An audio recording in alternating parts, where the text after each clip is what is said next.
The best diet to lose belly fat. Eat this, not that. Okay, the truth is you cannot choose which area of the body that you can lose fat from. But what you can do is tackle the cause behind why fat may be accumulating in the belly area. Now, I've said for years that fat in the gut, you are out of luck. Fat on your ass, you're good to last. And I really mean that. Fat in the gut is an incredibly good indicator of bad gut health. Why? Well, it turns out 80% of all of our white blood cells, our immune cells, line the walls of our intestine, are in the fat in our abdomen. And if you've got leaky gut, if you're slicing your gut open with razor blades in the food you eat, like lectins, like gluten, then there is a war going on inside your abdomen. And that war requires fuel for the troops, your immune cells. And there's very strong evidence that I've written about in most of my books that this abdominal fat is actually the fuel depot, the ammo depot for your immune cells that are fighting a battle in your gut. That's why fat in your gut, you're out of luck. So one of the best ways to actually lose abdominal fat is to support your gut health. And there's some easy steps that I use in my clinics to support this. First and foremost, you've got to eliminate the foods that contain lectins. Those are those little tiny proteins that act like razor blades when you eat them.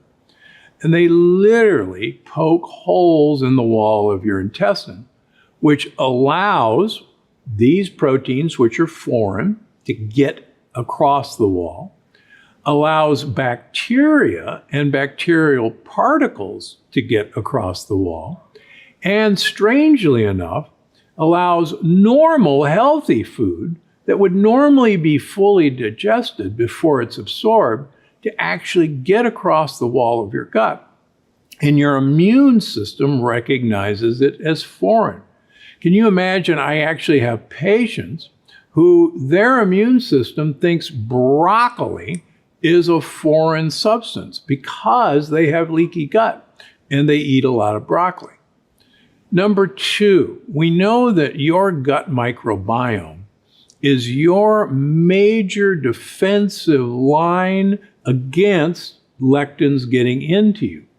And yet for most of us, our gut microbiome has been destroyed by the amount of antibiotics that we personally take, and probably just as importantly, if not more so, the amount of antibiotics that have been fed to our animals to fatten them up for slaughter. So you gotta be careful with the animals you eat. You gotta find organic, grass-fed, grass-finished, pastured, or wild-caught seafood. Don't let organic fool you. Most of these animals are fed organic corn and soybeans, which are loaded with lectins. And as you've heard in other lectures, not only you are what you eat, but you are what the thing you're eating ate. And they will pass that trouble on to you. Secondly, if you want the gut to repair itself, you actually have to ask it to have some downtime, some rest time. That's why time-restricted eating or intermittent fasting, where you compress your eating period to, say, 16 hours a day, you give the gut rest the rest of the time. And it's during that rest period that repair work can be done. Many people say, well, I'm just going to repair my gut with gut repair supplements. That's fine. I even make several gut repair supplements. But if you keep swallowing razor blades, every time you repair the wall of your gut, it gets sliced open again. So the first thing you got to do is get those razor blades out of your diet.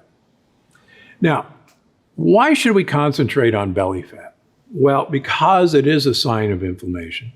And inflammation is the root cause of almost everything bad that's going to happen to you. But remember, belly fat rarely shows up on a scale. So measurements of your weight and even your BMI, body mass index, are not good indicators of health. What's really important is visceral fat. And in fact, there's strong evidence that skinny obesity is an incredible health problem in this country. As I mentioned in Unlocking the Keto Code, 50% of normal weight individuals have metabolic inflexibility, have insulin resistance. 50% of normal weight individuals. That's why the scale may lie to you. Now, there are ways of finding out what your belly fat percentage is. Certain scales have a setting for belly fat percentage.